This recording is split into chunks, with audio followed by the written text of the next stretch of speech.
Hello, this is the My Artifact episode number 662. आजची तारीख आहे 26 डिसेंबर 2016. आता वाजले करीब रात्रीचे 7:30 वाजले आहे. पावणे 8 वाजले सॉरी. आज मला सांगायचं आहे का आपलं वर्षभरात काय झालं. आता 26 डिसेंबर म्हणजे हार्डली 4 दिवस बाकी आहे आणि 4 दिवस बाकी आहे वर्ष खतम होण्यासाठी. तर या वर्षभरात माझ्यासोबत काय झालं, काय म्हणजे या वर्षभरात माझ्यासोबत काय झालं, मी एक प्रकारे नाही का हे करतो, रिमाइंड करतो का पूर्ण काय झालं, का नाही, कोणत्या चांगल्या गोष्टी झाल्या, कोणत्या वाईट गोष्टी झाल्या, आणि याच्याच एक प्रकारे या साऱ्या गोष्टी अनालाइज करून एक रेझोल्युशन ठरवतो एक नवीन वर्षासाठी, का नवीन वर्षी मला काय करायचं आहे. तर नवीन वर्षाचं रेझोल्युशन ठरवण्यासाठी सर्वात इम्पॉर्टंट थिंग आहे की आपल्याला मागच्या वर्षी काय झालंय. जोपर्यंत आपल्याला प्रोग्रेस कार्ड भेटणार नाही तोपर्यंत आपण समोरच्या क्लासमध्ये किंवा समोरच्या अटेम्प्ट मध्ये, समोरच्या सेमिस्टर मध्ये आपण ऍडमिशन घेऊ शकत नाही. समोरचं सेमिस्टर म्हणजे समोरचं इयर, समोरचं वर्ष. आणि हे समोरचं वर्ष जर एक प्रकारे आपल्यासाठी चांगलं राहणार हे अपेक्षा करतो, पण याच्यासाठी नाही का आपल्याला एक प्रकारे रेझोल्युशन करणं महत्वाचं आहे. रेझोल्युशन करणं आपल्या लाईफ मध्ये इयरली महत्वाचं का आहे, कारण रेझोल्युशन करणं म्हणजे असं आहे की आपल्याला स्वतःला थोडंसं फ्री करणं. आपल्याला सांगणं, स्वतःला सांगणं की या वर्षी मी काय केलं आणि मला पुढल्या वर्षी मला काय करायचं आहे. आणि यासाठी लागायचा ऍटलिस्ट थोडसा तरी काही ना काहीतरी प्रयत्न करायचा. वेल, माझं 2014चं रेझोल्युशन होतं मला आर्टिफॅक्ट एपिसोड बनवायचा आहे.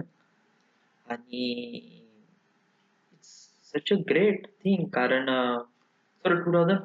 सॉरी 2015चं रेझोल्युशन होतं का मला आर्टिफॅक्ट एपिसोड बनवायचा आहे. बट ते कधी पॉसिबल नाही झालं म्हणजे मी ठरवलं होतं त्याच दिवशी, म्हणजे 31 डिसेंबरलाच ठरवलं होतं. 31 डिसेंबर 2014ला ठरवलं होतं. बट तेव्हा काही पॉसिबल झालं नाही. म्हणजे तेवढा कसा एकदम तो लिंक नव्हती, म्हणजे एक प्रकारे डेस्पिरेशन नव्हतं. जानेवारी फरवरी महिन्यात काय झालं होतं माझ्यासोबत की मी ऑलरेडी सांगितलं आहे का आर्टिफॅक्ट एपिसोडची सुरुवात कशी झाली आहे, काय झाली आहे, वगैरे वगैरे. बट मी फरवरीमध्ये माझ्यासोबत अशा काही गोष्टी झाल्या ज्यामुळे असं मला वाटलं की आपण आर्टिफॅक्ट एपिसोड करावा. सांगूनच देतो एक प्रकारे. ठीक आहे. काय झालं, मी आमचा 9 फरवरीला टूर गेला होता. कुठे इथे चिखलदरा या. विशाल, मी, पिंटी, सुबोध, वनमॅन, श्रुतिका, तेजू, राहुल, वैभव, पॅडी, आम्ही सगळे जण टूरवर गेलो होतो चिखलदऱ्याला. आणि it's been really amazing thing, कारण आम्ही टूरवर जातो, बहुत मजा करतो, फोटोज वगैरे काढतो. It's great. या टूर मध्ये माझ्याच पाशी सर्वात चांगला कॅमेरा होता, कारण मी रिसेंटलीच मोबाईल फोन घेतला होता, हा Moto G2. सगळ्यांपाशी कसे विंडोज फोन होते, बट माझ्यापाशी कसा रिसेंट वाला आणि चांगल्या क्वालिटीचा फोन होता. सगळ्यांपाशी नोकिया लुमिया 520 होता, ज्याच्यापाशी 5 मेगापिक्सल कॅमेरा होता, बट याच्यामध्ये 8 मेगापिक्सल कॅमेरा होता. सो सगळेजण फोर्स करू लागले का तुझ्या मोबाईल मधून फोटो काढ म्हणे. आणि मी कसं मोमेंट मिस नाही झाला पाहिजे म्हणून मी कसं व्हिडिओ पण करत होतो आणि सोबत फोटोग्राफी पण करत होतो. म्हणजे या मोबाईल मध्ये असं फीचर आहे का व्हिडिओ रेकॉर्डिंग करता करता सुद्धा पण फोटो काढता येते. तर मला वाटलं का मोमेंट मिस नाही झाला पाहिजे म्हणून मी नाही का व्हिडिओग्राफी मध्येच फोटो काढत होतो. बट ते प्रॉपरली जमलं नाही. व्हाय, कारण व्हिडिओग्राफी मध्ये क्लिअरिटी थोडी कमी होते आणि त्याच्यामध्ये फोटो काढणं हे कमी क्लिअरिटी मध्ये काफी डिसअपॉइंटिंग आहे. तर मी होल टूर मध्ये असंच केलं, पूर्ण टूर मध्ये. आता छोट्या स्क्रीनवर नाही का, म्हणजे या स्क्रीनवर एकदम ठीक आहे दिसते, बट जेव्हा मी आपण लॅपटॉप किंवा कॉम्प्युटरवर बघतो ना, ते एक प्रकारे ते इमेज कशी फाटून जाते. तर त्या चिखलदऱ्याच्या टूर मध्ये मी बहुत सारे फोटो काढले आणि बहुत सारे व्हिडिओ केले. बहुत सारे, बहुत ही सारे. आणि हे सगळे फोटो व्हिडिओ केल्यानंतर कसं दुसऱ्या दिवशी जेव्हा फोटो जमा केले माझ्याकडून, तर तेव्हा सगळेजण डिसअपॉइंट झाले यार. कसे फोटो काढले म्हणे यार राव. किती फोटो फाटून राहिले वगैरे वगैरे. आणि का व्हिडिओ बनवले म्हणे फालतूचे. आणि मी काफी डिसअपॉइंटेड झालो. माझ्या मित्राने असं म्हणलं, "त्याला त्याला गलती केली यार आपण." पण त्यामुळे मी डिसअपॉइंट झालो यार थोडासा. मग त्यावेळेस मी ठरवलं का आपण फोटो काढायचे नाही. बट याच्यासोबत एक फॅक्ट कसा होता ना, तर मी टूरवर गेलो होतो 9 तारखेला. आई-वडिलांना न सांगता आणि त्याच्यानंतर 10 तारखेला वडिलांनी मला खूप रागवलं होतं. टूरसाठी तर रागवलंच होतं. बट अनदर दॅट तू तू पढाई नाही करत आणि तुझे एवढे सेमिस्टर बॅक लागले आहे, एवढे विषय बॅक लागले आहे. तुला काही तुला फ्युचरचं कळत नाही का? वगैरे, वगैरे स्टफ लाइक दॅट. आई-वडील सगळेजण मला रागवत होते आणि वरून त्याच्यानंतर मित्र सुद्धा रागवत होते या फोटो थ्रू. म्हणजे फोटो खराब काढले म्हणून तू. तर सगळेजण माझ्या अगेन्स्ट असल्यावर नाही का मी काफी हे झालो होतो. काफी तुटलो होतो आतून. म्हणजे असं वाटलं होतं की काही ना काहीतरी कोणाला तरी काही ना काही सांगावं स्वतःच्या मनातलं. पण मी बहुत जास्त आतून तुटलो होतो आणि तेव्हा त्याला कोणीच नव्हतं. कोणीच नव्हतं आणि असं वाटलं की आता जरा का करू राव. तर मग मी काय केलं का आपण आर्टिफॅक्ट एपिसोड एकदम डोक्यामध्ये आला. मी एकदम वरती गेलो जिथे मला कोणी डिस्टर्ब नाही करत. मोबाईल घेतला, मोबाईलचा कॅमेरा ऑन केला, ठेवला आणि बस जे काही झालं ते मी पूर्ण एक्सप्लेन केलं. ऍक्च्युली आर्टिफॅक्ट एपिसोड 1 मध्ये मी पूर्ण काही एक्सप्लेन नाही केला. त्या दिवशी मी जस्ट एक प्रकारे स्टार्ट करायचा आहे म्हणून एक प्रकारे मी या दिवशी काय झालं हे सांगण्याचा प्रयत्न केला. बट माझ्यासोबत जे काही झालं ते आर्टिफॅक्ट एपिसोड आणि हाच एक मोमेंट असा होता ज्याने माझ्या लाईफमध्ये म्हणजे माझ्या लाईफ चेंज करण्यासाठी जो सर्वात इम्पॉर्टंट फॅक्टर आहे आर्टिफॅक्ट एपिसोड याची सुरुवात झाली राव या मोमेंट थ्रू. त्यामुळे माझ्या लाईफमध्ये आणि माझ्या मेमोरीज मध्ये हा एक फंडा आर्टिफॅक्ट एपिसोडचा स्टार्ट बहुत जास्त इम्पॉर्टंट आहे. पण आपण या आर्टिफॅक्ट एपिसोड मध्ये आर्टिफॅक्ट एपिसोड सुरू कसा झाला याच्याबद्दल डिस्कस नाही करत आहोत. वेल आपण डिस्कस करत आहे या वर्षी काय झालं आपल्यासोबत. या हा तर या वर्षी माझ्यासोबत काय झालं. जानेवारी, फरवरी, मार्च, एप्रिल, मे, जून, जुलै, ऑगस्ट, सप्टेंबर, ऑक्टोबर, नोव्हेंबर, डिसेंबर या एका वर्षी करीब 365 दिवस असतात आणि करीब आता फक्त 4 दिवस राहिले आहे म्हणजे करीब 352 दिवस झाले आणि या 352 दिवसामध्ये माझ्यासोबत काय झालं. फर्स्ट ऑफ ऑल जेव्हा याची सुरुवात झाली होती, वर्षाची सुरुवात झाली होती, तर माझं रेझोल्युशन होतं का मी या वेळेस तरी जे न्यू इयर आहे ते मी मुंबईला सेलिब्रेट करेन. वेल मी सांगतो पॉइंटवर येतो थोडा थोडा हळूहळू. हा आणि हा तर जानेवारीमध्ये माझे ऑलमोस्ट सगळे विषय कंप्लीट झाले होते. सगळे विषय क्लिअर केले होते. शेवटलं सेमिस्टरचं पूर्ण सब्जेक्ट कंप्लीट केले होते आणि हार्डली 2 सब्जेक्ट बॅक राहिले होते. सॉरी 1 सब्जेक्ट बॅक राहिला होता. तो होता हा कोणता यार थर्मल इंजिनिअरिंग या हा लास्ट पेपर होता जो माझा बॅक लागला होता. थर्मल इंजिनिअरिंग या तर थर्मल इंजिनिअरिंग मी बहुत पढ़ाई केली जानेवारी फरवरी मध्ये आणि मार्च आणि एप्रिल मध्ये माझा पेपर निघाला. एप्रिल मध्ये माझी एक्झाम होती आणि तो मी क्लिअर केला आणि या वर्षी माझा डिप्लोमा पूर्ण कंप्लीट झाला. पूर्ण कंप्लीट झाला. आणि अजून एक इन्सिडेंट झाला. करीब एप्रिल किंवा मार्च एप्रिल किंवा मे मध्ये बहुतेक वास्तूक होतं. वास्तूक नाही, नामकरण होतं सॉरी. सुनंदा आत्याच्या मुलगी आहे ना, तिला मुलगी झाली होती. तर त्या लहान मुलीचं नामकरण होतं. तर त्यावेळेस आत्या, मामाजी, अदिती पलक पलक आले होते. अदिती नाव होता. आणि मग काही मार्चमध्ये, मे मध्ये सॉरी मे मध्ये, तर मे, जून, सॉरी, मार्च, एप्रिल मध्ये आले होते शायद. एप्रिल मध्ये आले आणि मग ते बोलले बोलले म्हणजे नामकरणसाठी आता आले होते. घरी पण आले होते आणि मग आत्याने म्हणलं की बाबू आता काय, तुझा डिप्लोमा झाला आणि तू आता काय करून राहिला, काय ठरवण्याचा विचार आहे?" माझ्या मनात ऑलरेडी होतं की जसा रिझल्ट लागला तसा आपण मुंबईला पळायचं.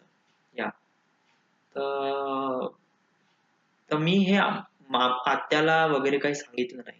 हा माझा प्लॅन आहे म्हणून. बट मामाजीने एक प्रकारे प्रपोजल ठेवला की बाबू, तुझा डिप्लोमा झाला ऍज अ मेकॅनिकल इंजिनियर, तर मला वाटते तुला पुढे स्टडी करायची आहे का, तुला बीई मेकॅनिकल इंजिनियर व्हायचं आहे का? मी म्हणलो हो, माझं काय याच्याबद्दल काय अजूनपर्यंत फोकस नाही म्हणलं. बट मला समोर या डिप्लोमा इंजिनिअरवर जॉब पाहिजे म्हणलं. तर मामाजी म्हणे की खापरखेडाला येऊन जा म्हणे, इथे मी लावून देतो म्हणे, हार्डली 10-8 हजार रुपये सॅलरी भेटा म्हणे, आणि इथे तू अपार्टमेंट मध्ये राहशील आणि एक डब्बा वगैरे करशील, सो या, हेच तुझ्यासाठी बेटर आहे. आणि याच्यामध्ये माझे वडील पण अग्री झाले. वडील म्हणाले की बेटर आहे म्हणे, कारण जेवढा मुलगा, आता मुलाचं शिक्षण तर वगैरे एवढं काही हे नाही आहे, बट त्याला जर एक्सपिरियन्स भेटत असेल, एक्सपिरियन्स थ्रू दुसरे काही जॉब तो गेन करू शकते. तर वडील पण राजी होते, आई पण राजी होती. आणि मला वाटलं का माझ्या लाईफ साठी एक प्रकारे एक नवीन चॅप्टर सुरू होऊन राहिलाय आणि या चॅप्टरला आपण वेलकम करायला पाहिजे. आणि मी मुंबईला जाण्याचा प्लॅन ड्रॉप केला आणि माझ्या थिंकिंग मध्ये थोडीशी चेंजेस आली. मी विचार केला का without any backup, without any sources जर आपण मुंबईला जातो म्हणलं, तर आय जस्ट फेल. वाय? कारण माझ्यामध्ये एवढी हिंमत नाही राहणार. वेल, माणसाला सर्वात इम्पॉर्टंट गोष्ट काय? राहण्यासाठी घर, 2 टाइमचं जेवण. तर या 2 गोष्टी जर भेटत असेल तर माणूस कुठे पण सर्व्हाइव्ह करू शकतो. मुंबईला या 2 गोष्टीची बहुत जास्त कमतरता आहे. वेल, पहिल्या गोष्टी तर बहुत जास्त कमतरता आहे, राहण्यासाठी घर. जोपर्यंत आपण मुंबईला सेटल होत नाही, तोपर्यंत आपण फिल्म मेकर बनू शकत नाही. आणि जर स्वतःमध्ये कॉन्फिडन्स आहे, मी म्हणत होतो स्वतःमध्ये, माझ्यामध्ये बहुत कॉन्फिडन्स आहे, मी सस्टेन करून घेईन, एवढं काही टेन्शन वगैरे राहील माझ्या लाईफ मध्ये, मी सस्टेन करून घेईन, असं मी स्वतःला नेहमी म्हणत होतो. But what if I fail? जर मी फेल झालो असतो, तर मी पुन्हा वापस आलो असतो, वर्धेला वापस आलो असतो. आणि वर्धेला वापस आल्यानंतर आई वडिलांच्या शिवा तर वेगळ्याच, बट स्वतःमध्ये एक प्रकारे कॉन्फिडन्स पण मी एक प्रकारे लॉस्ट केला असता. आणि मला माझं जे फिल्म मेकर बनण्याचं जे स्वप्न आहे ते कम्प्लिटली डिस्ट्रॉय झालं असतं. या म्हणजे आपण आगीत चालू शकतो याचा स्वतःवर कॉन्फिडन्स आहे असं धरून, जर मी आगीत चालण्याचा प्रयत्न केला आणि जर माझे पाय जळले असते, तर मी पुन्हा कधीही चाललो नसतो. या म्हणजे मी समोरचा विचार केला की राव, मी आता आगीत अशा प्रकारे चालू शकत नाही. आपल्याला पहिले चप्पल घ्यावं लागेल, देनच आपण या आगीतून जाऊ शकतो. आणि हे चप्पल म्हणजे एक प्रकारे बॅकअप. मुंबईमध्ये बॅकअप, मुंबईमध्ये सोर्स. जर मुंबईमध्ये आपल्याला सोर्स पाहिजे, तर आपल्याला कुठून तरी सुरुवात करावी लागेल. आणि Nagpur is a best place for me. नागपूरमध्ये मी येईन तर मी विचार केला होता की नागपूरमध्ये गेल्यानंतर मी नागपूरमध्ये फिल्म स्कूल जॉईन करीन आणि तिथून मी फिल्म बद्दल जाणून घेण्याचा प्रयत्न करेन. याच आशय अपेक्षेने मी नागपूरमध्ये आलो मामाजी सोबत. आणि मामाजींनी मला इथे जॉबवर लावून दिलं. जॉबची तारीख होती 6 जून 2016. 6 जूनला मी जॉईन झालो इथे खापरखेडा पॉवर स्टेशन मध्ये. आणि जॉबचा हा पहिला दिवस माझ्यासाठी बहुत जास्त ऑकवर्ड आणि बहुत बेकार होता. कारण मला ऍक्च्युली माहित नव्हतं का जॉब मध्ये ऍक्च्युली करायचं काय, सुपरवायझरचं काम ऍक्च्युली असते का, हे मला अजूनपर्यंत कोणी प्रॉपरली मला सांगितलं नव्हतं. नाही मामाजीने सांगितलं, नाही ज्यांच्याकडे मी काम करत आहोत त्यांनी पण नाही सांगितलं, काहीच नाही सांगितलं. बस तू म्हणे का फक्त उभा राहत जा म्हणे आणि काम पाहत जा म्हणे. आणि कामसाठी कुठेही जायचं होतं, कुठेही कन्व्हेअर बेल्ट किंवा अंडरग्राउंड किंवा स्टॅकरवर, जिथे बहुत जास्त गरमी, कोळसा वगैरे बहुत जास्त हालत खराब झाली होती, बहुत जास्त. पहिल्या दिवशी तर मी रडायला लागलो होतो. 6 तारखेला तर मी ऍक्च्युली रडलो सुद्धा होतो. मग दुसऱ्या दिवशी मामाजीला म्हणलं तर मामाजी म्हणे पहिल्या दिवशी थोडासा त्रास होतेच म्हणे, काही प्रॉब्लेम नाही म्हणे, ठीक आहे. बट दुसऱ्या दिवशी मी एक प्रकारे थोडासा एंटरटेन झालो. वाय? कारण या जॉब मध्ये काही जास्त काम करायची गरजच नाही. तर करीब 20-25 दिवस तर माझे दिवस बहुत चांगले गेले. हार्डली काय करायचं, म्हणजे काम पाहायला जायचं इकडे तिकडे आणि बस एखाद्या प्रायव्हेट ठिकाणी बसायचं जिथे कोणाचं लक्ष नाही आणि तिथे येऊन आपले फ्लॅशचे एपिसोड पाहत राहायचे. बस स्टार्टिंगचे जॉब मध्ये 20-25 दिवस मी असंच केलं. मग त्याच्यानंतर मला सोनू लोणारे, ज्यांच्याकडे मी काम करतो, त्यांनी मला बोलवलं वर्कशॉप मध्ये. मी गेलो. मग त्यांनी मला सांगितलं का तुझं काम काय, तुला काम करायचं कसं आहे, कशा प्रकारे रिपोर्ट घ्यायचे आहे, कशा प्रकारे माणसं सांभाळायचे आहे, कशा प्रकारे तुला परमिट वगैरे घ्यायचं आहे, हे सांगितलं. आणि तेव्हापासून माझा जॉब सुरू झाला. मग मी प्रत्येक टीमच्या मागे जात होतो, त्यांनी कोणतं काम केलं तर त्यांचं परमिट वगैरे, कामावर किती माणसं तयार होते, किती माणसं अब्सेंट होते, सगळ्यांचा मेमो मी घेत होतो, सगळ्या जणांचा. आणि याच्यातच करीब 2-3 महिने निघून गेले. काही जास्त जॉबचा खूप जास्त एक्सपिरियन्स नव्हता, बट मी इकडे तिकडेच फिरून राहिलो होतो.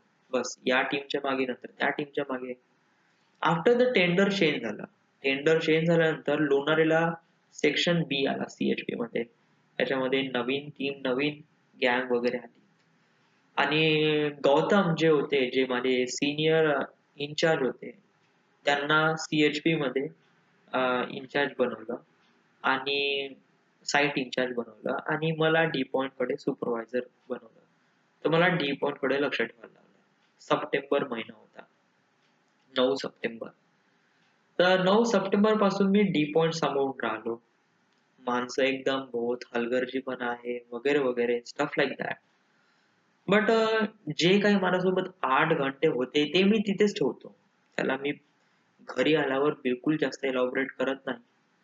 आणि देन आता डी पॉइंट सुरू आहे. आणि मधातच म्हणजे रिसेंटली जेईची एक्झाम झाली माझी, ज्युनियर इंजिनियर. मामाजी म्हणे लावतो म्हणे तुला जेई इंजिनियर साठी, तू फक्त थोडीशी पढाई कर म्हणे. बट मी कसं एक प्रकारे बहुत एकदम आळशाप्रमाणे करून राहिलो होतो. तर मी करीब या वर्षी म्हणजे करीब जेव्हापासून माझी एक्झाम झाली, म्हणजे मार्च ते एप्रिल, मे, जून, जुलै, ऑगस्ट, सप्टेंबर, ऑक्टोबर, नोव्हेंबर पर्यंत मी पढाईच नाही केली, नॉट इवन अ लिटिल. आणि जेईची एक्झाम द्यायला गेलो आणि हार्डली 67 मार्क घेतले 200 पैकी, जे की हॅड इनफ नव्हते. अं, अं, मामाजी देऊ शकत नव्हते. तर मामाजी म्हणे यावेळेस चांगली पढाई कर म्हणे आणि पुढच्या वेळेस पाहू म्हणे. तर मला कळलं की आपल्याला इथेच थांबायचं आहे नागपूरमध्ये. तर मी काफी जास्त भ्यायला लागलो स्वतःलाच, माझ्या करिअर सोबत मी खूप जास्त भ्यायला लागलो. आणि मला इथेच ठेकेदारीमध्ये मला जगायचं नाही. मला माझ्या लाईफ मध्ये माझे काही डेस्टिनी आहे, माझे काही ड्रीम्स आहे, या सगळ्या ड्रीम्सला मला अचीव्ह करायचं आहे, हे मला तसं ऑलरेडी माहित होतं. बट यासाठी मी कधी फिजिकल स्टेप कधी फॉरवर्ड नाही केला, कधीच नाही. आणि तेव्हा मला कळलं की आपल्याला जर इथून निघायचं असेल ना, तर सर्वात इम्पॉर्टंट हतियार आहे पढाई. या आणि रिसेंटली 15 दिवसापासून 15 दिवसाहून जेव्हापासून माझा JEE रिझल्ट लागला आणि तेव्हा मला कळलं का मी सिलेक्ट नाही झालो आहे. काफी बेकार वाटलं. काफी वाटलं की आपण निघूच नाही शकत वगैरे वगैरे. आणि एक बहुत भयानक फ्युचर आहे जर मी पढाई नाही केले तर. तर मग मी स्वतःला म्हणलं की भाऊ आता आपण लागा लागते. एनी हो, काही पण हो, आपल्याला लागावंच लागते म्हणलं. तर बस मी काय केलं, वेट एक मिनिट.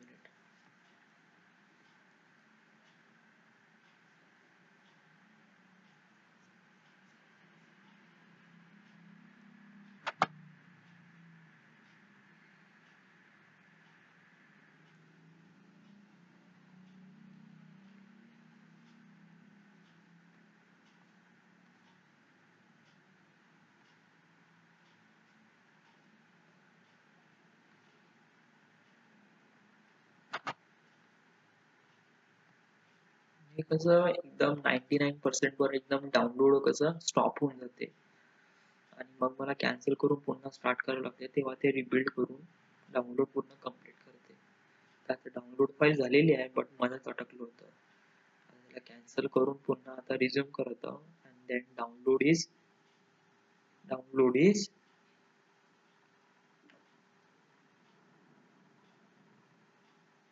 Is complete. झालं रे बा. ते ऑफिशियल चिंतागिरी नाही, परमनंट रूममेट आहे. ऑफिशियल चिंतागिरी अजूनपर्यंत डाउनलोड नाही केलं.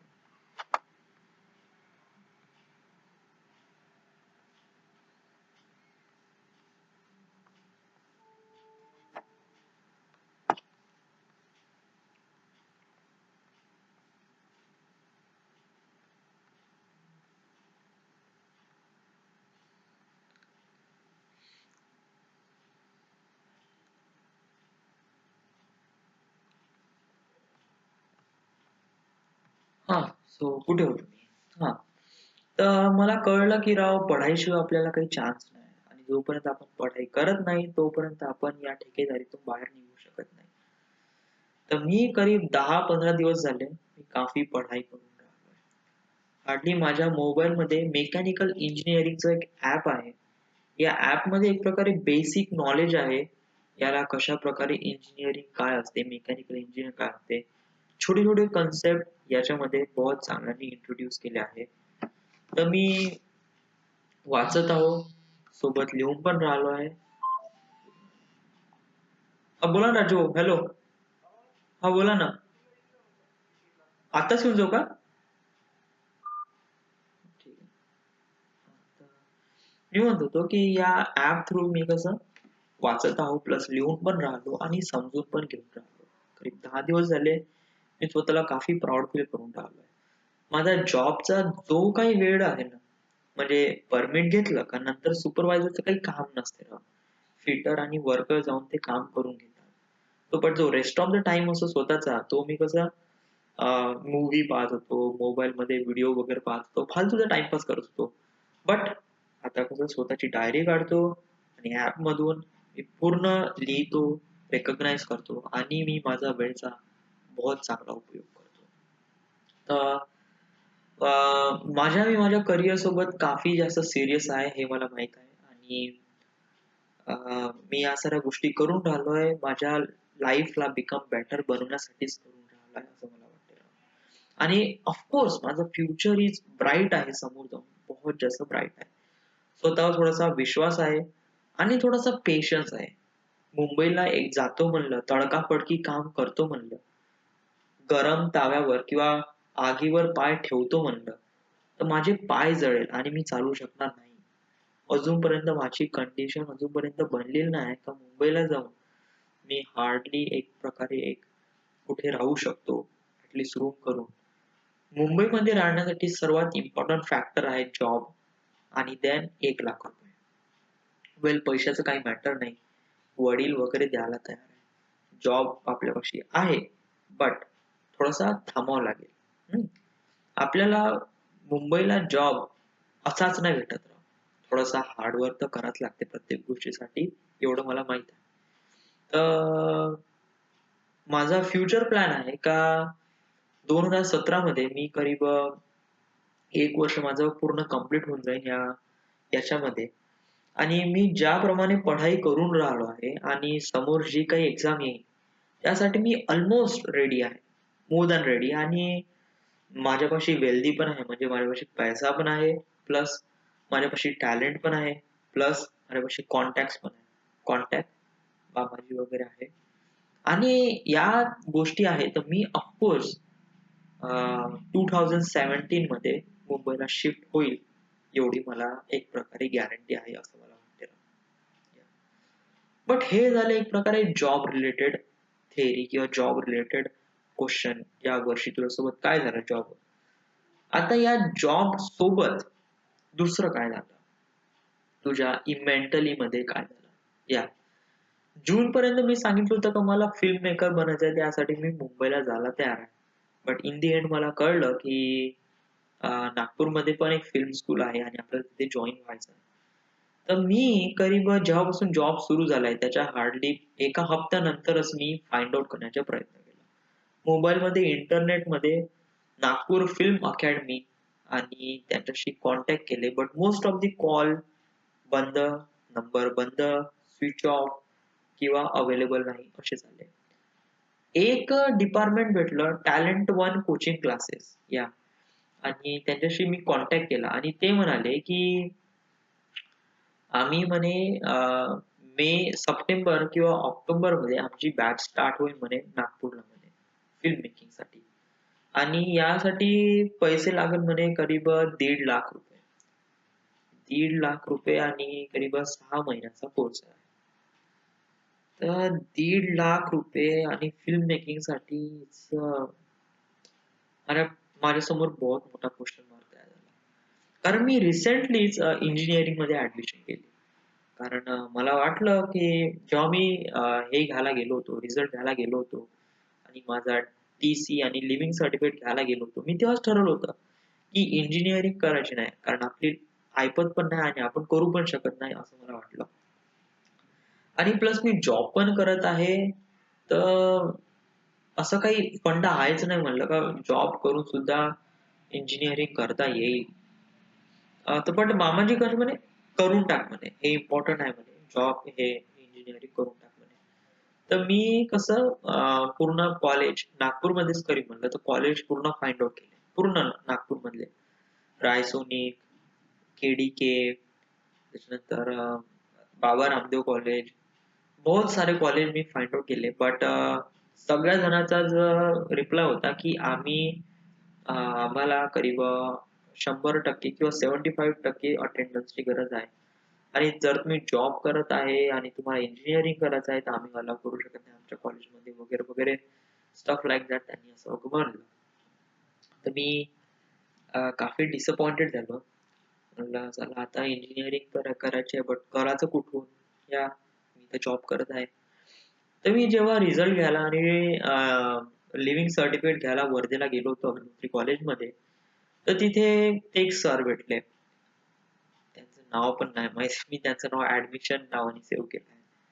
हा, तर ते सर भेटले आणि ते म्हणाले की तू जॉब करत आहे तर तू आमच्या कॉलेजमध्ये ऍडमिशन घेऊन घे म्हणे. अग्निहोत्री बास्ट मध्ये जे साईडचं कॉलेज होतं, अग्निहोत्री नागठाणा आणि त्याच्या साईडला पास्ट कॉलेज होतं. तर त्या सरांनी म्हणलं की तू तुझा जॉब पण करू शकते आणि प्लस इंजिनिअरिंग पण करू शकते आणि विदाउट व्हेरी लेस फी. एससी कॅटेगरीसाठी तर 0 फी आहे म्हणे. तर तुला फक्त बस प्रोसेसिंग फी वगैरे भरावं लागेल म्हणे. मला तर आता इंजिनिअरिंग मध्ये ऍडमिशन तर घ्यायचीच होती. म्हणलं हे ठीक आहे म्हणलं, कारण वर्धेत वर्धेत राहीन तर. आणि तर पढाई, पेपर आणि अटेंडन्सचा काही प्रॉब्लेम नाही. तुम्ही जॉबवर आहे तर काही प्रॉब्लेम नाही. आणि मोस्ट ऑफ द स्टुडंट्स जॉबवालेच आहे आमच्या इथे. त्या सरांनी खूप जास्त हमी वगैरे दिली, खूप जास्त सांगितलं का असं आहे तसं आहे. बट माझ्यापाशी दुसरा काही चॉईस नव्हता ना. मी सगळे कॉलेज फाइंड आउट केले होते आणि सगळेच कॉलेजांनी नकार दिला होता. आणि हेच एक असं कॉलेज होतं जे म्हणे येऊन जा म्हणे. चला म्हणलं, 0 फी होत आहे, विथ जॉब विथ एज्युकेशन पण होऊन राहिला आहे, तर चला म्हणलं ऍडमिशन घेऊन घेऊ म्हणलं. तर मी ऍडमिशन घेऊन टाकली. आणि माझं जे फिल्म मेकिंगचं आणि फिल्म स्कूलचे जे स्वप्न होतं, जे नागपूरमध्ये करायचं, तर ते एक प्रकारे फेड झालं. व्हाय? कारण नागपूरमध्ये कोणतेच फिल्म स्कूल अवेलेबल नाही आहे, हे मला कळलं.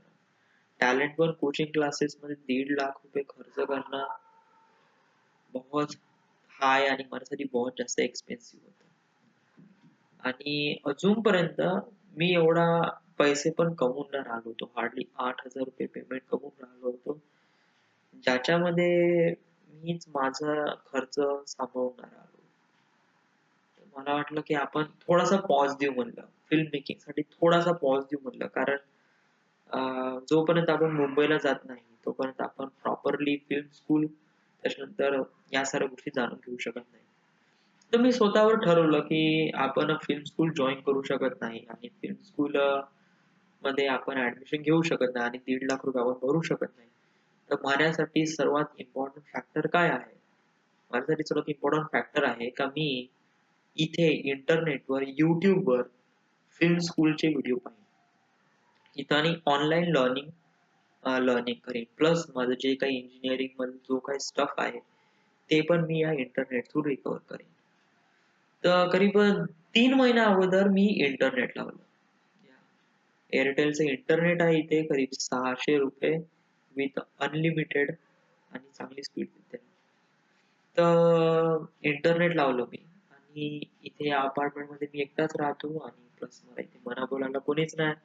प्लस माझ्यापाशी लॅपटॉप, मोबाईल आहे. सो मी डाउनलोड YouTube आणि इंटरनेटचा चांगलाच उपयोग करत आहे. थोडा थोडा वाईट पण उपयोग करत आहे. बट पहिलेपेक्षा थोडा कमी करत आहे. आता हार्डली 20% करत आहे आणि करीब 80% मी त्याचा चांगला वापर करत आहे. आणि हा, अजून एक गोष्ट सांगायची होती का मित्रांसोबत हँगआउट या. जेव्हापासून मी जॉब वगैरे जॉईन केली आहे तेव्हापासून मी मित्रांसोबत काफी डिटॅच झालो आहे. बहुत जास्त. म्हणजे त्यांचे छोटे छोटे मोमेंट्स वगैरे जेव्हा मला रिअलाइज होते, म्हणजे जेव्हा आपण मित्रांपासून थोडं दूर जातो तेव्हाच कळते की आपल्याला त्यांची व्हॅल्यू काय असते. आणि त्याची व्हॅल्यू मला कळली आहे राव. कारण मित्र असतात जे लाईफमध्ये तुमच्या लाईफला बहुत कलरफुल बनवतात राव. आणि जर मित्र नसतात तर लाईफ बिकम फेड, कम्प्लिटली नॉट गुड. बट मला वाटते का मी मी हप्ताभर काम करून राहिलोय बट मला संडेला सुट्टी भेटते. तुम्ही वर्धेला जाओ आणि मित्रासोबत हँगआउट करावं. वॉटेव्हर काही ना काही प्लॅन बनाव, हॉरर मूव्ही पाहावं, इकडे-तिकडे फिरावं वगैरे, वगैरे. तर मी कसं प्रत्येक 2-3 हप्त्यानंतर वगैरे ठरवतो चला, चला कुठेतरी चला, चला, चला, चला, चला, चला, चला. जरी कुठे ना जात नसेल तरी रविवारी वगैरे मित्रांसोबत भेटतो आणि बहुत चांगलं फील होते. मी कसं सगळेजण WhatsAppवर राहते बट मी कसं WhatsAppवर इतका जास्त फेमिलिअर नाही राहत.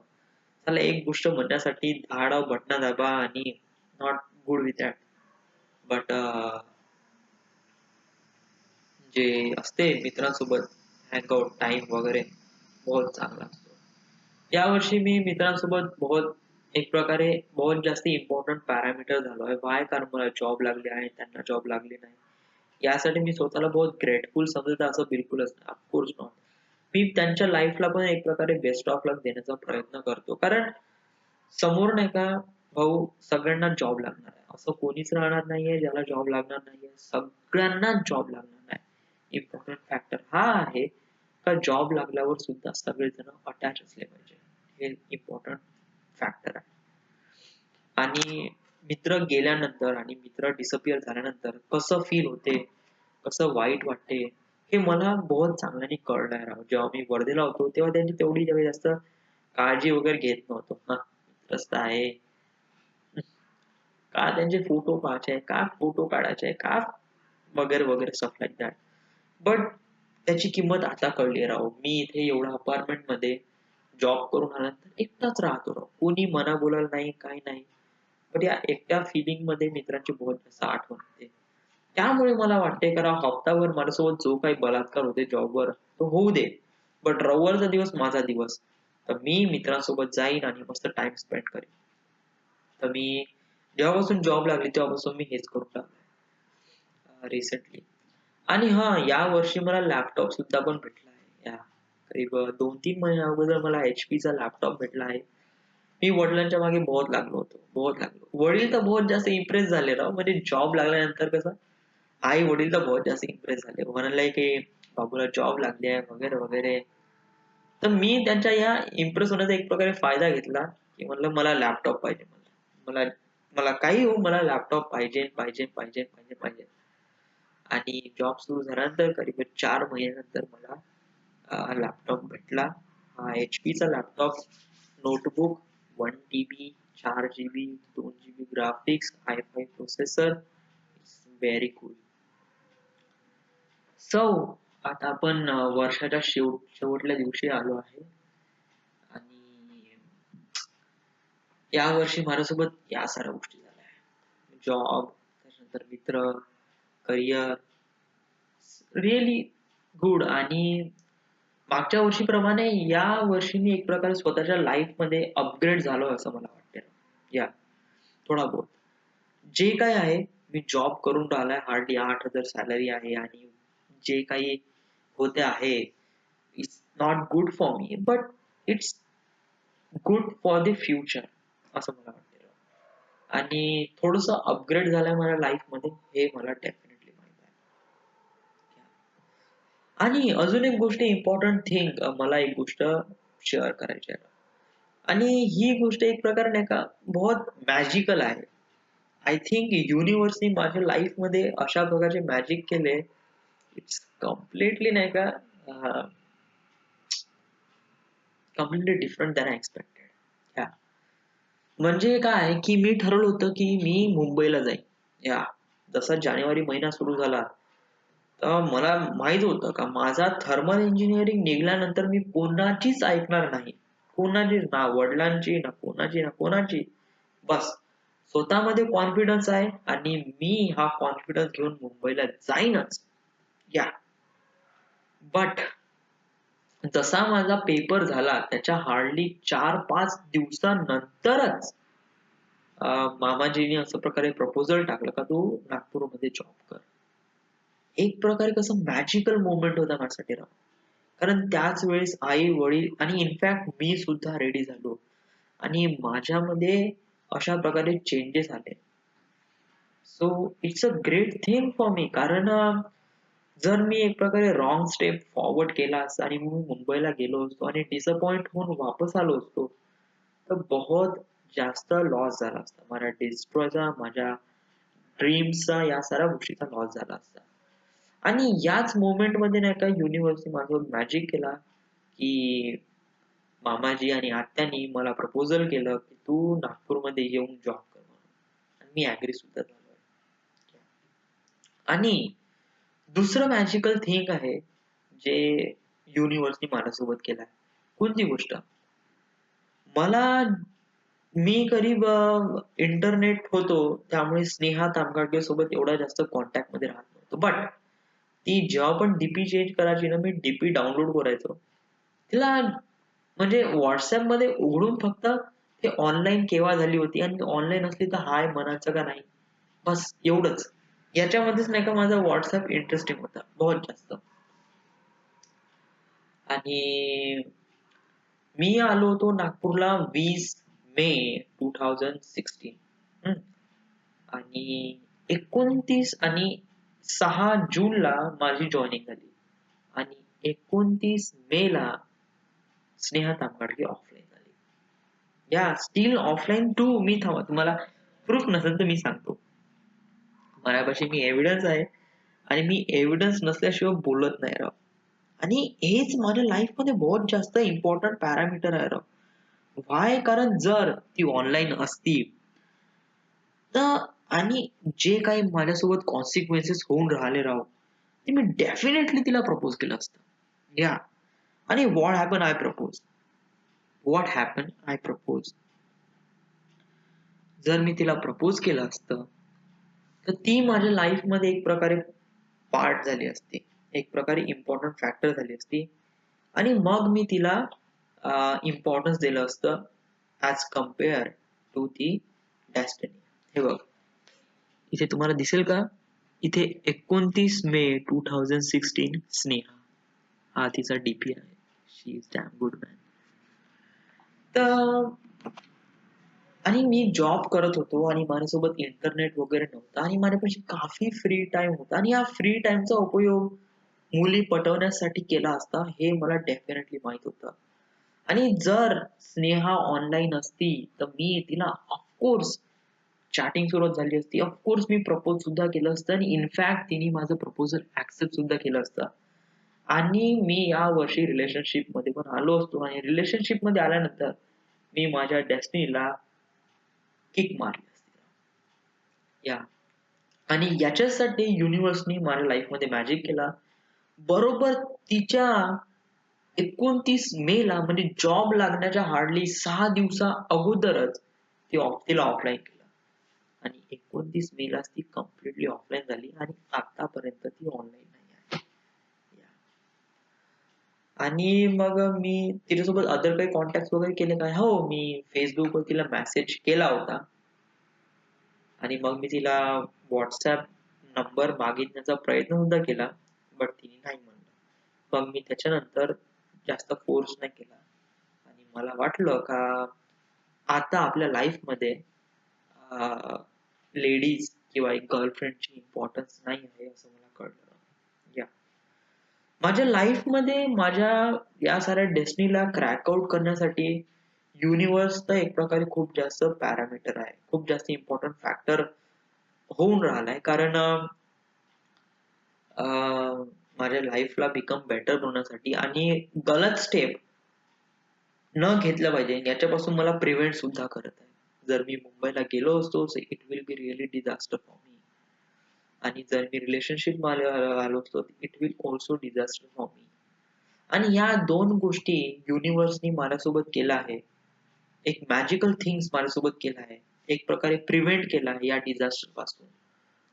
सो मला वाटते का मी आणि सोबत हे कायनात किंवा हे युनिव्हर्स माझ्या डेस्टिनीला अचीव करण्यासाठी काही ना काहीतरी कुठे ना कुठेतरी काम करत आहे असं मला माहित आहे. डेफिनेटली. आणि मी माझ्या लाईफमध्ये माझी डेस्टिनी अचीव करू शकतो हे मला डेफिनेटली माहित आहे. ऑफकोर्स 101%. आणि या वर्षी मी या डेस्टिनीवर मी माझ्या डेस्टिनीला अचीव करू शकतो या याच्यासाठी मी एक प्रकारे स्वतःला साबित सुद्धा केलं. या मी आता या व्हिडिओमध्ये मी दाखवू तर शकत नाही, बट ऍक्च्युली करीबन जेव्हा मी जॉब करत होतो तेव्हा माझ्या डोक्यामध्ये कल्पना आली होती का मी स्क्रिप्ट लिहायची बायनरी कोड बद्दल, जे काही आपल्याला एकदम रफ हँड स्केच मध्ये, फ्री हँड स्केच मध्ये आपल्या जशा पद्धतीने येत असेल तशा पद्धतीने आपण स्क्रिप्ट फॉर्म करायची. तर जेव्हा मी जॉब करत होतो तेव्हा मी करीब 2-3 महिन्या अगोदरच मी माझी स्क्रिप्ट कंप्लीट केली. इथे मोबाईलमध्ये मी पूर्णच्या पूर्ण स्क्रिप्ट लिहित होतो. पूर्ण स्क्रिप्ट लिहिली होती. पूर्ण स्क्रिप्ट मी लिहून टाकली बायनरीची. माझ्यापाशी सेव्ह सुद्धा करून आहे. इवन ऑनलाईन सुद्धा पण. इवन इफ समजा जर ती स्क्रिप्ट एक प्रकारे कसं फ्री हँड स्केच आहे. तर मी माझी बायनरी कोडची स्क्रिप्ट सुद्धा लिहिली, जे की माझ्यासाठी बहुत जास्त इम्पॉर्टंट आहे. या वर्षी माझ्यासोबत बहुत काही अजीब गोष्टी झाल्या. Job, admission, then relationship, then मित्र, आई वडील, लॅपटॉप, इथे अपार्टमेंट, एक new upgrade. It's so great, it's so nice आणि मी काफी थँक्सफुल आहे. आणि मी माझ्या लाईफला बिकम बेटर बनवू शकतो हे मला माहित आहे. सो या पुढल्या वर्षी काय होईल तुला काही अंदाज वगैरे आहे का? या काही अंदाज म्हणजे आता मी ज्याप्रमाणे पढाई करून राहिलो आहे तर मला वाटते का मी म्हणजे या सेमिस्टर मध्ये मी जे एक्झाम दिले याच्यामध्ये सगळेच विषय बॅक लागणार आहे. ऑलमोस्ट सगळेच विषय बॅक लागणार आहे. बट मी स्वतःला रिकव्हर करून राहिलो याच्यापासून. मी पढाई करून राहिलो आहे आणि पढाई करून राहिलो. मी माझे सेमिस्टर सुद्धा काढील पुढल्या वर्षी. Another thing is me job करून राहिलो आहे. जॉबमध्ये मी स्वतः मेहनत सुद्धा करून राहिलो आहे आणि प्लस एक प्रकारे स्मार्ट वर्क सुद्धा करून राहिलो आहे. आणि मला वाटते का मी 2017च्या एंडिंगच्या वेळेस मी मुंबईमध्ये राहीन एवढं मला माहिती आहे. बाकी अजून काही गोष्टी हा या वर्षी म्हणजे 2017 मध्ये ताईचं लग्न होणार आहे. प्रीती ताईचं लग्न. It's a great thing. आणि या कल किसने देखा है राईट. माझ्या लाईफ मध्ये बहुत चांगल्या गोष्टी होणार आहे हे मला माहित आहे आणि खूप चांगल्या गोष्टी झाल्या आहे हे पण मला माहित आहे. पण या चांगल्या गोष्टी अचीव करण्यासाठी स्वतःचा कॉन्फिडन्स आणि आर्टिफॅक्ट एपिसोड बहुत जास्त मॅटर करते, बहुत ही जास्त. त्यामुळे मी या आर्टिफॅक्ट एपिसोडला माझ्या लाईफ मध्ये बहुत इम्पॉर्टन्स देतो आणि it will be really great for me. 2016 माझ्यासाठी बहुत चांगलं होतं. मी या वर्षी अपग्रेड झालो. चांगल्या गोष्टी, वाईट गोष्टी, बहुत बेकार गोष्टी आणि या बेकार गोष्टीमधून चांगल्या गोष्टी सुद्धा शिकण्याचा प्रयत्न केलो. जॉब, इंजिनिअरिंग, पढाई, मित्र लोकांसोबत कसं काय राहायचं, इंटरनेट आणि एकटेपणा, मित्रांचा सहवास, अं, डबेवाला, काफी काही गोष्टी मी एक्सपिरियन्स केला राहू या वर्षी, नवीन वर्षी. So it is a really great thing for me. And या वर्षी माझ्यासोबत एवढं झालं एवढं मी सांगू शकतो. हा पण अजूनपर्यंत वर्ष खतम व्हायचं आहे. या शनिवारी अं, या शनिवारी न्यू इयर प्लॅन आहे तर कुठे करायचा आहे. वेल मी इथे एक बंपर आणणार आहे वर्धेला जाऊन. या शनिवारीच आहे. शनिवारीच 31 डिसेंबर येऊन राहिली. सो या शनिवारी मी एक बंपर आणीन. प्लस बहुतेक माझ्या घरी किंवा पिंटीकडेच बहुत चांगलं मजा येते राव. कारण तिथे काय खूप जास्त लोक राहत नाही आणि प्रॉपरली एन्जॉय करता येते. माझ्या घरी कसं एन्जॉय तर करता येईल, अलाउ तर करण, बट मीच एक प्रकारे एन्जॉय नाही करेल. कारण मलाच कसं बहुत हे लोक पाहिजे, ते लोक पाहिजे, स्वतःला फालतू असा विचार करतो ना मी का लोक माझ्याबद्दल का विचार करू. नाही, एक गोष्ट विचार करून घे राव. लोक कितीही विचार करत असतील, किती चांगला आहे, किती वाईट आहे, त्याच्याशी आपली काही घेणदेण नाही राव. एवढं आपल्याला माहित आहे. बट पिंटीकडे असत तर बहुत चांगलं राव. कारण मी बहुत चांगल्याने एन्जॉय करेन पिंटीकडे. So it's great thing. आणि या 8:30 वाजून राहिले करीब 47 मिनिट झाले. आपण नुसता बडबड बडबड करून राहिलोय. पण हे इम्पॉर्टंट होतं. सो या सो आता तर डब्बा याचं जेवण करायचं. So this it. आजचा आर्टिफॅक्ट एपिसोड रेकॉर्ड कर रहा हूं. नाही नाही, ऍक्च्युली हा आर्टिफॅक्ट एपिसोड नाही. हा ऍक्च्युली मागच्या वर्षी काय झालं. So this is the recap. So what should we name it. It's a name about name का द्यायचा राव याला. हा, look back 2016. Right right. So this is it. This is the end. This is the full year review about 2016. What it happens. It will be good, nice, amazing thing, horrible thing, not good, uh, such as great, and it's always be a great because I am great and I feel great. So yeah. So see you back in next year.